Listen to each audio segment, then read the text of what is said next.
Bueno, muy buenos días. Tenemos el gusto de recibir acá en nuestro programa en la Argentina de Fogón en Fogón a una vieja compañera y amiga, Susana Andrade. ¿Cómo estás? ¿Qué tal? Buenos días. Un gusto volvernos a encontrar. Estuvimos hace no mucho tiempo juntos en tu terreiro, en tu casa y charlando largo rato con William Marino. ¿Todo bien? Bueno, todo bien. Muchas gracias por este espacio, a ti, a toda la audiencia, a toda la gente que gusta de informarse de fogón en fogón. Vos sabés, Susana, que una de las razones por la cual te estamos llamando es el interés que nos despertó este descubrimiento ahí en Capurro. ¿Podés contarnos un poquito de qué se trata? Sí, es una búsqueda de larga data, se podría decir, porque en realidad desde desde que empezamos a tener gobiernos progresistas en el Uruguay, se posibilitó de algún modo las organizaciones sociales afro a tener al menos alguna infraestructura de parte de los gobiernos departamentales, más que nada Montevideo en este caso, y a nivel nacional también se han logrado leyes y se han refrendado convenios internacionales que hablan de políticas antirracistas y sobre todo de visibilizar la deuda histórica en términos de reparación, ¿verdad? El programa del Frente Amplio, este último, incluso recoge ese tipo de planteos que las comunidades afroorganizadas en nuestro país hemos logrado. O sea que el marco, de algún modo, fuera de esta situación en particular, es positivo. Y la lucha por encontrar los restos del caserío de los negros, que así se llamó en lenguaje popular, un lugar de cuarentena para personas esclavizadas que de 1780 y algo, funcionó unos 15 o 20 años como lugar de cuarentena porque no querían las poblaciones de la ciudad no querían que sus olores, hedores más bien, y que sus pestes, que eran posible que no trajeran enfermedades porque venían hacinados de pronto 3 meses o más en barcos negreros en las bodegas, apilados. Algunos eran echados al mar, semivivos o semimuertos, no sé cómo decir. Pero llegaban igual algunos vivos, los que estaban salvables, digamos, se iban a esa cuarentena para ser engordados, igual que ganado, de hecho les decían ganado negro, y vendidos, marcados y vendidos como mercancía simplemente. Y los otros, las otras, quienes no soportaban toda esa tortura y estaban o ya desechados, digamos, porque no tenían condiciones de vida ni de recuperación, tampoco tenían un personal médico que los atendieran ni nada, obviamente, quedaban allí, algunos eran hasta semi muertos, lo que dije, puestos en fosas y se quemaba todo eso, toda esa gente.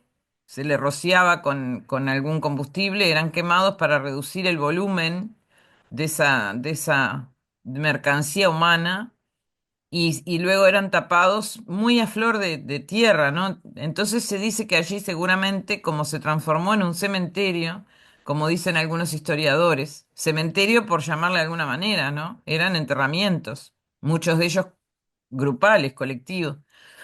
Posiblemente en toda esa zona donde funcionó ese lugar de tortura, casi un campo de concentración, porque el cabildo lo hizo para que no se evadieran impuestos, porque había mucho contrabando de personas esclavizadas, ¿no? O sea, era una mercancía más y como en todo, ya funcionaba la viveza criolla, se ve, trataban de hacer siempre evadir impuestos y el cabildo hizo ese lugar para eso y para que no la población patricia de la ciudad de Montevideo, colonial total, no los quería dentro de los muros de la ciudad por ese tema de los olores, las pestes y qué sé yo.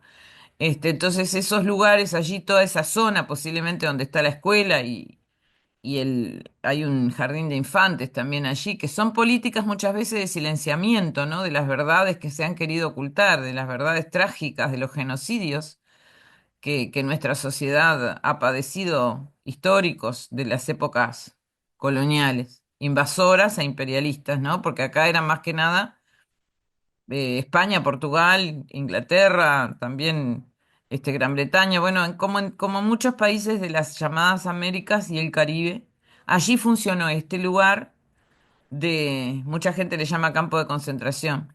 En Capurro, donde hoy es el Parque Capurro, frente al Estadio de Fénix y frente a la Bahía de Montevideo, donde desembarcaron alrededor de 70.000 almas. setenta Dicen que mil.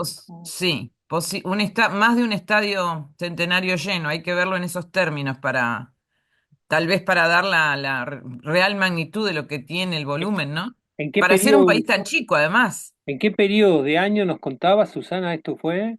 Y 1780 y algo, yo no me acuerdo ahora, y funcionó como por 20 o 30 años con esa función de conteo, marcaje, engorde y venta de población esclavizada y también cementerio. Y después, cuando vino, no sé si le cambió, vamos a decir, hubo un sitio a Montevideo y se alojaron allí escuadrones.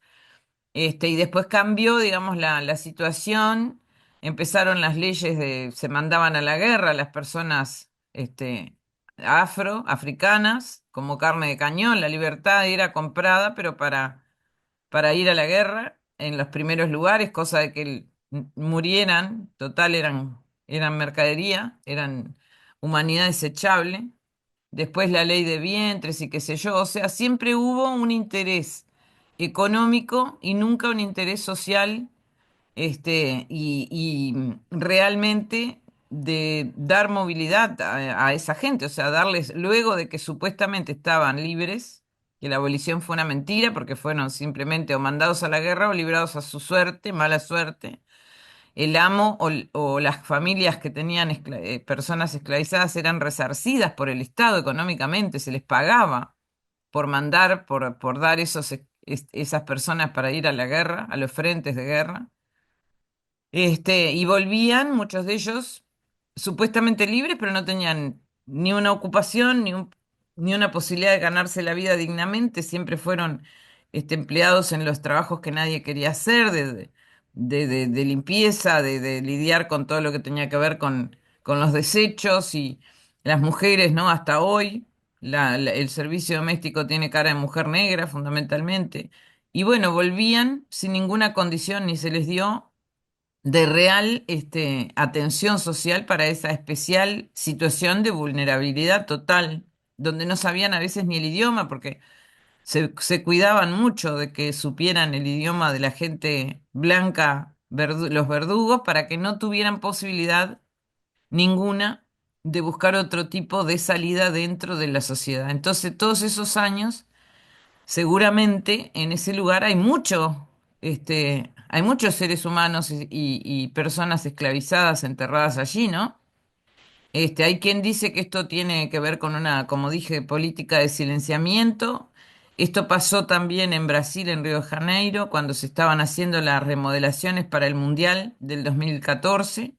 Empezaron a refaccionar una zona céntrica de Río de Janeiro y apareció el llamado Caís do Balongo, el muelle de la esclavitud, donde allí hubo decenas cientos de miles de barcos negreros, de personas que bajaban de los barcos negreros. Allí se encontraron también muchos restos, se encontraron una cantidad de esqueletos, hasta de niños, porque hubo una época en que se embarcaban exclusivamente niños y niñas en los barcos del tráfico humano, en la trata transatlántica de esclavitud, que en realidad tuvo mucho que ver, o capaz que todo que ver, con las potencias que hoy día económicamente dominan el mundo, ¿no? Porque toda esa mano de obra gratuita durante tantos años, en grandes plantaciones y demás, hizo al sistema capitalista, ¿no? Colaboró, sin saberlo, obviamente, y a la fuerza, todas esas personas que tuvieron grandes empresas después que hoy dominan el mundo lo hicieron con mano de obra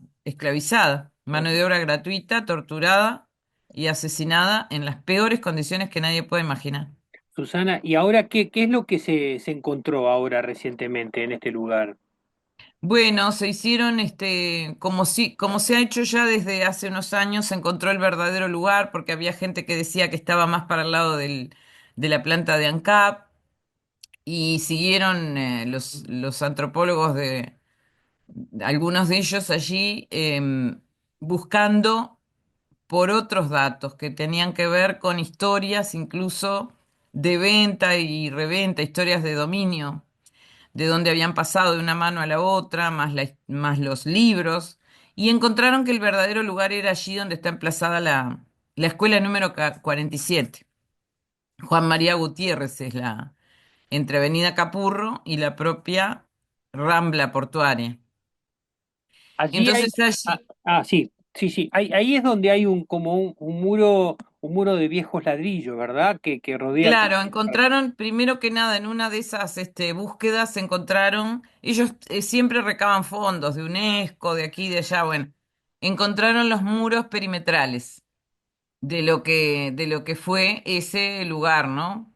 E incluso por análisis de laboratorio se descubrió, o de algún modo se analizó que tenían más de 200 años esos muros, más fotos, más la historia, bueno, fueron descubriendo todo eso.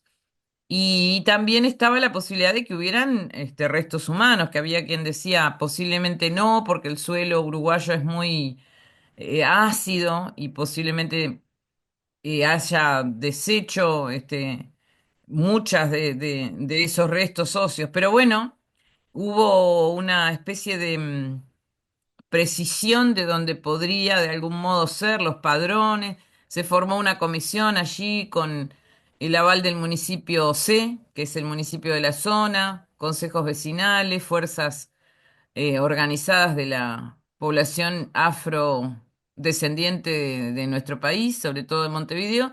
Y bueno, y se fue trabajando junto con los antropólogos que tenían la inquietud esta. Y bueno, eso derivó en que fuera declarado sitio de memoria por la ley llamada Ley Carámbula, que declaró los sitios de memoria ampliando también a la historia afro e indígena. Entonces se pudo declarar sitio de memoria y la Institución Nacional de Derechos Humanos, que es quien hace las declaraciones, habilita, luego que se hace esa declaración, pedir un fondo concursable. Y se pidió un fondo y se hizo esta última investigación donde apareció un cuerpo casi completo de una adolescente africana de entre 200 y 250 años tienen los restos óseos. Eh, Al parecer, una persona en condiciones, digamos, el contexto es de violencia extrema, ¿no? Por la forma en que fue encontrada, así lo definen incluso los antropólogos. Eh, ¿Cómo, tiene, qué lo lleva a esa conclusión? porque tiene, vamos a decir, el enterramiento obviamente no es en un cementerio, o sea, allí no hay un cementerio legal, digamos, por decirlo de alguna manera, y además es un pozo relativamente chico donde la persona apareció como encuclillada, pero casi en posición fetal, ¿no? Como que, bueno, hicieron así, pum, y la tiraron para adentro. Este, Tiene rasgos que ellos estudian después, ahora siguen estudios además para tener datos biológicos más precisos, pero tiene rasgos donde en los arcos superciliares, dice que en los huesitos que tenemos acá bajo las cejas, que tiene mucha porosidad y eso delata una mala alimentación prolongada. Incluso dicen que no se pudo desarrollar por las condiciones de emergencia que tenía su cuerpo, a pesar de que era un adolescente bastante grande para decir, ¿no? Entre 16 y 18 años posiblemente hubiera, entre 14 y 16 años decían primero y luego precisaron entre 14 y 18 años, pero nunca por las análisis que hacen ellos, ni tuvo familia ni llegó a tener un desarrollo físico en torno a la madurez sexual que podría tener una persona a esa edad, pero justamente por las condiciones de emergencia que tenía esa vida, no pudo, digamos, seguir la evolución natural de un ser humano. Una cosa muy movilizante, muy dolorosa, nos desafía a una cantidad de cosas y sobre todo pone al rojo vivo la sensibilidad para nosotros como Atabaque, trabajando desde la espiritualidad afroumbandista, afroindígena o afroamerindia, que toca, digamos, determinadas sentires que nos hacen recapacitar, ¿no? No, es un antes y un después. O sea, lo que planteamos, no sé si ahí vamos, es que no se puede seguir excavando sin ver realmente qué se va a hacer en cuanto a un lugar digno donde repose este cuerpo, que realmente se eleve a nivel nacional esta situación, que lo sepan las autoridades máximas de nuestro país y en la dimensión que tiene, ¿no? Histórica, cultural, antropológica, científica, pero sobre todo humana. ¿Qué hacemos como humanidad? Una democracia, sobre todo con un gobierno progresista que vamos a tener en el próximo periodo. ¿Cómo garantiza los derechos de las poblaciones más vulneradas un gobierno, en este caso progresista, pero cualquier democracia, ¿no? En realidad la calidad de las democracias creo que se mide en función de cómo trate los derechos y garantice los derechos de las poblaciones eh, s- excluidas, que hay Susana, muchas, y en este Susana, caso los afro y los indígenas. este lugar tiene una callecita muy, muy, muy estrecha, ¿no? Que, que termina en una placita donde creo que hay un monumento. ¿Cuál es la propuesta que ustedes tienen respecto del lugar, este cuerpo? ¿Qué es lo que ustedes desearían que esto ocurriera en ese lugar? En principio, no sé si en ese lugar, porque ese lugar sí entendemos que es un lugar que para la investigación histórica, antropológica y toda la sociedad uruguaya tiene mucha importancia de ser salvaguardado. De hecho, es patrimonio, ha sido declarado patrimonio, se amplió la declaración de patrimonio. Ahora, lo que entendemos en principio que debería haber un gran diálogo a nivel nacional, porque esto no va a suceder solo en Montevideo y en Capurro. O sea, hay distancias fronterizas que tenían población esclavizada en cantidad.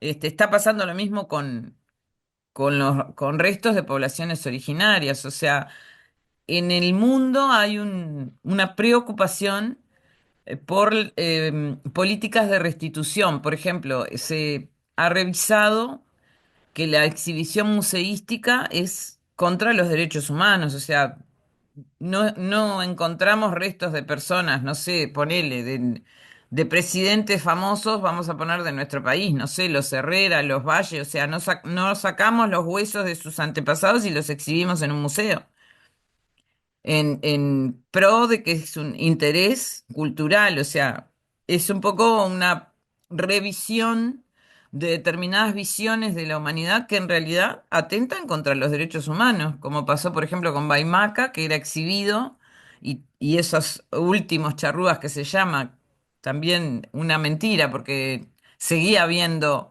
charrúas en nuestro suelo, y hay descendientes, y también hay descendientes culturales, entonces toda esa forma de ver a la gente africana e indígena que de las épocas coloniales como objetos de estudio conspira contra los derechos humanos. O sea, tenemos que ser eso, sujetos de derecho y no objetos de estudio. Simplemente, si bien entendemos que encontrar restos de una persona esclavizada de entre 200 y 250 años atrás puede tener un interés científico muy importante y seguramente para revisar toda la historia de nuestro país, sobre todo en cuanto al resarcimiento de todo lo que supone haber sufrido ese genocidio, ¿no?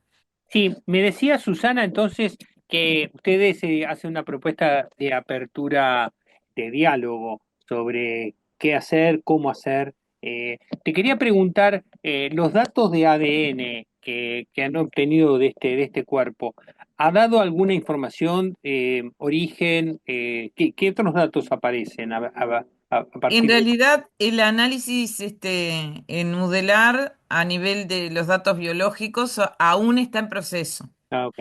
Entonces ahí todavía no tenemos información. Si bien la datación, el sexo, las condiciones, no se sabe, por ejemplo, todavía de qué, pero de qué murió, pero en realidad si tiene rasgos de mala alimentación prolongada, posiblemente haya muerto de hambre. Lo cual es un poco especial porque en realidad ahí iban los que estaban sanos y las que estaban sanas para ser engordados y vendidos. Pero es una especie de análisis de todas las circunstancias. El informe todavía no es un informe final, lo han hecho Final. los arqueólogos en cuanto a lo que ellos encontraron y se puede decir que es sexo femenino, adolescente de no más de 16 o 18 años y más de 14, y bueno, y que tiene, digamos, esa característica de que posiblemente haya padecido una mala nutrición durante mucho tiempo, lo cual no es raro dado las condiciones en que llegaba, porque además incluso antes de embarcarse en África, caminaban atados, ¿no? Encepados del cuello y con manos y pies encepados, con cargas pesadas para que no se escaparan, caminaban muchas semanas.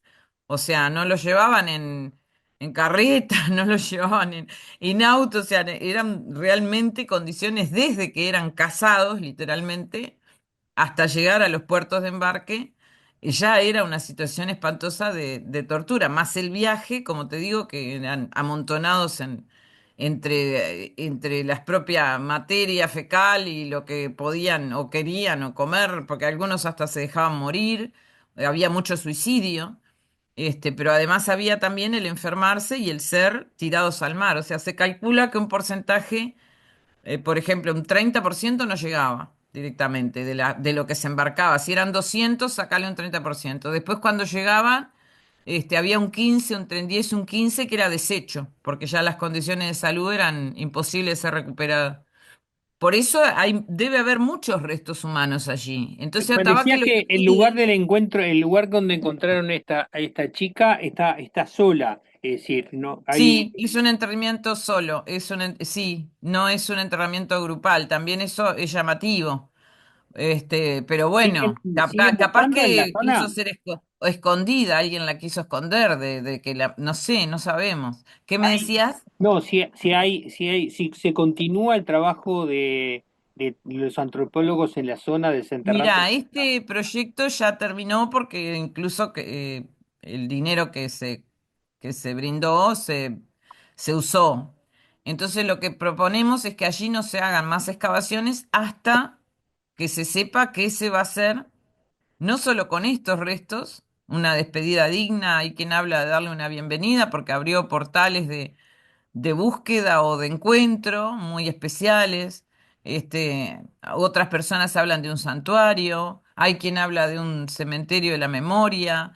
Nosotros sentimos que hay mucho para pedir perdón, un lugar de veneración. No sabemos si allí, porque también está la escuela, ¿no? Lo que hablábamos de las políticas de silenciamiento. Este, yo me acuerdo que muchos años se hablaba de que muchos desaparecidos en la Argentina habían ido a dar al material con que se hizo la carretera panamericana, esa impresionante que rodea el Gran Buenos Aires. Son cosas realmente trágicas, tétricas, que un ser humano en condiciones normales no logramos ni imaginar, y sin Imaginar. embargo, es posible. Susana, ¿han pensado en darle un nombre? Y en realidad, Tatabaque propone varias cosas, yo te voy a decir. Em, bueno, dejar, digamos, en espera allí en el laboratorio de Udelar este cuerpo, en tanto se siga estudiando, pero además, en tanto no se logre consensuar un lugar digno a donde repose. Mirá, te hago un ejemplo. Me detengo en el primer punto y hago un paréntesis. Yo estaba presente cuando entre el GIAF y Udelar no sabían quién se iba a llevar el cuerpo, a quién le correspondía. ¿Por qué? Porque no hay un protocolo, no hay un marco legal para estas situaciones, porque es una situación nueva. O sea, se sabe que va a ser fiscalía cuando aparecen restos humanos de un crimen X. Se sabe si es del pasado reciente lo que tiene que hacer fiscalía, o sea, no lo pueden tocar los investigadores hasta que venga fiscalía y haga su trabajo. En este caso, no estaba previsto qué hacer porque no existe un marco legal ni legislación. Es el otro punto que Atabaque y gente que nos acompaña, una gran cantidad, si querés al final los nombro, temo olvidarme de alguien, por eso no sé si nombrar. Este, Hasta que no se piense ese marco legal y ese protocolo de actuación, estamos siempre en la improvisación y la improvisación atenta contra los derechos humanos porque en ese momento que yo estaba allí, ay, me lo llevo yo, no te lo llevas vos, o sea, tácitamente no era que estuvieran haciendo eso físicamente, Ujú, pero un poco la lucha era esa, a ver, ¿quién se lo lleva? No se puede ser así. Una cuestión que es de una sensibilidad extrema para la población toda. El problema del racismo no es de los negros, es de toda la sociedad. Porque si tratamos mal a una parte de nuestras poblaciones vulneradas, o sea, estamos de algún modo dando una visión nuevamente, una lógica colonialista, ¿no? ujú, ujú, Total, son huesos de los negros, bueno, se verá lo que se hace. Y seguimos sacando huesos para afuera, no. ¿Qué hacemos después? ¿Me los llevo para mi casa? ¿Los llevas para la tuya? ¿Los tapamos para que no se los coman los perros como hueso de pollo? Disculpa que lo ponga así, ujú, pero al parecer, y si no se detiene y se hace un pienso a nivel nacional sobre este tema, visto como derechos humanos y no como población de estudio, simplemente, nos parece que no se avanza socialmente. O sea, no, tenemos muchas políticas y acciones afirmativas en nuestro país y a nivel internacional. Bueno, y Usémoslas. ustedes concretamente, porque son la organización más representativa, ¿cuál es la propuesta concreta de ustedes en este La diálogo? propuesta es el diálogo nacional, no solo departamental, porque esto pasa en todo el país, que los restos no se toquen hasta que se sepa realmente qué se va a hacer, qué lugar de dignidad se le va a dar a ese y a futuros, porque en ese lugar era un cementerio. Entonces, si siguen excavando, van a seguir apareciendo huesos. La formación de un comité de recuperación de restos históricos de poblaciones africanas y pueblos originarios que también están en este tema de la época colonial en suelo uruguayo, con integración plural y sobre todo descentralizada, ¿no? Y bueno, y el proyecto también habla de la posibilidad de hacer un gran acto cuando se logre todo esto, de pedido de perdón a nivel Presidencia de la República, pero en términos de reparación, de reparación por la deuda histórica, ¿no? En realidad, que no sea solo una declaración, que haya una declaración de interés nacional para estos restos y su tratamiento, y la sugerencia del nombre, que es la sugerencia también, tiene que ver con el nombre del proyecto, es África Libre. Obviamente todo para discutir y consensuar. Lo que no queremos que esto no sea un antes y un después, porque es un hito en la historia científica, sí, pero más que nada humana de nuestro país. Entonces, si no lo vemos en clave de derechos humanos, podemos reproducir lógicas racistas y coloniales. Y es lo que no queremos, porque hay políticas no solo de nuestro país, sino a nivel mundial de colonialidad, ¿no? De quitar lo que tiene que ver con no solo visibilizar lo que pasó y quisieron ocultar con respecto a la trata esclavista, sino las reparaciones, ¿no? ¿Qué se puede hacer para que esta población, que las reparaciones son siempre simbólicas, porque en definitiva volver atrás el tiempo no se puede? Por algo luchamos contra el racismo, porque hay una exclusión estructural, racismo sistémico, tenemos, digamos, marcos legales que también de algún modo reproducen muchas veces las lógicas esclavistas o excluyentes. Bueno, queremos luchar contra todo eso nosotros y muchas organizaciones y gente que nos acompaña. Entonces pedimos detener la situación, no es que vayamos contra la ciencia, para nada, que sigan las investigaciones, hay mucho para investigar, sobre todo en este mismo cuerpo que apareció o en otro tipo de investigaciones, pero que allí no se siga excavando hasta que este diálogo nacional tenga el rango que merece, los derechos humanos de las poblaciones africanas esclavizadas, y en eso también nos acompañan las poblaciones originarias porque están en la misma lógica. O sea, en la política museística, de exhibición museística en el mundo entero, en países desarrollados se podría decir, está siendo revisada, se devuelven restos de poblaciones originarias a las comunidades que los reclaman, pero no así nomás, como sacarlo de acá porque molesta, no. Toda una política de contención y de, sobre todo, de reivindicación de derechos humanos para estas poblaciones que han sufrido subalternidad históricamente, pero por los orígenes esclavistas y coloniales de poblaciones que, bueno, hoy día son demasiado desiguales con un porqué, ¿no? No es casualidad que haya racismo. En Latinoamérica es la región más desigual del mundo debido a justamente la colonialidad y todo lo que tiene que ver con la esclavización de millones y millones de seres humanos y el sometimiento de las poblaciones originarias también, indígenas, ¿verdad?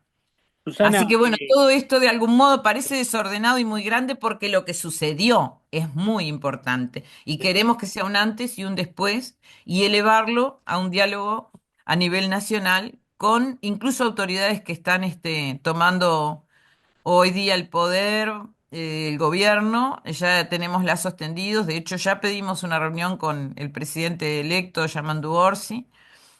Tenemos reuniones previstas también con la gente del rector y los decanos de las facultades implicadas para hacer sentir nuestro punto de vista. No sabemos si lo tomarán o no, pero al menos sentimos que nuestra lucha tiene que de algún modo liderar todo este proceso y bueno, lo ponemos allí. Si lo toman o no, ya será cuestión de otras, este, tiene que ver con autoridad también y con poder y con gobierno. Pero si quieren cambiar, si la democracia realmente es amplia y profunda, y si derechos humanos hablamos, creemos que debe tener un espacio a ese rango esta hermana, esta hermanita afro que apareció allí en Capurro. Susana, conmovedor el relato. Te acompañamos y estaremos al tanto y siguiendo este proceso que va a llevar, que están llevando las organizaciones afro. Te mando un abrazo y bueno, buen año para ti y para Muchas toda la gracias. comunidad. Organizaciones afro e indígenas también. Mirá que está Asociación Africana del Uruguay, Mujeres de Negro, Crisol, por el tema de que es una muchacha afro, mujer, menor, incluso menor hoy día decimos para las leyes pero es una adolescente. Se trata de derechos humanos, ¿no? Así que bueno, están ellos acompañándonos también, mujeres abolicionistas, Grupo Visión Nocturna, Africanía, Conacha, Adench, Comunidad Tribal Afroindígena, Anachihuat, Epaj, y hay muchos templos afrombandistas que quisieron ser nombrados. Y bueno, no te nombro personalidades porque serían muchas y también voy a dejar algunas de lado, pero gente relevante de nuestro hacer afro, como Beatriz Santos, Néstor Silva, Óscar Montaño, Fuca Lontange, Danilo Antón, Nicolás Guigú, que son antropólogos. Tenemos también a Fernanda Olivares, una antropóloga afro de las pocas que tenemos. Bueno, ya te dije Danilo Antón, Andrés Urieste, Denise Mota, Alejandrina Daluz, Mirna Jiménez. O sea, hay, y me quedan una cantidad por nombrar, pero no quiero alargar la nota. O sea, mucha gente afrosensible que le preocupan estos temas, porque en definitiva son temas, como dijimos, que pueden pasar a cualquiera en cualquier momento, pero nuestra población es de raíz afro e indígena y muchas veces eso queda relegado y tenemos la oportunidad histórica de avanzar en derechos humanos en Uruguay, así que bueno, queremos tomarla, veremos qué chance tenemos de ser escuchados. ¿Cómo es el saludo final de fin de año en la comunidad afro-umbandista?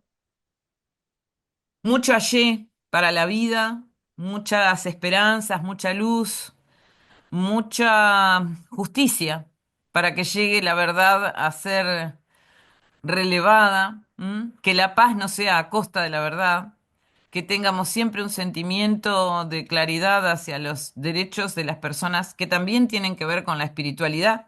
Así que muchas bendiciones para quienes nos están viendo y para todo el Uruguay, para todo el continente, para la gente de buen corazón fundamentalmente, que Yapaná, que reinará este año junto con la Mayo Va y con el Payo Yalamoso, traigan mucha justicia, mucha paz, mucha alegría, mucha salud, sobre todo, para toda nuestra gente. Y allí, mucho allí. Chao, gracias. Gracias.